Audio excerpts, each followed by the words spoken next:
Pemda Kabupaten Garut supados para kepala dinasna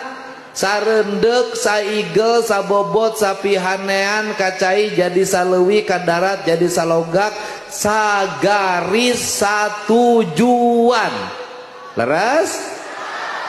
artosna urang fokuskeun ngabangun jalan kepro ngabangun sakola leres ngabangun puskesmas sareng rumah sakit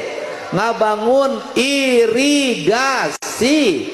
ngalereskeun imah rahayat nunek rugrug keun tahun 2025 Garut jadi carita jalan butut nu gandeng urang Garut imah nek rugrug nu gandeng urang Garut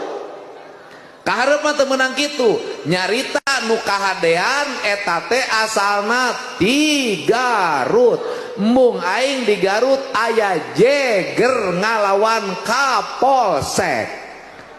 keprok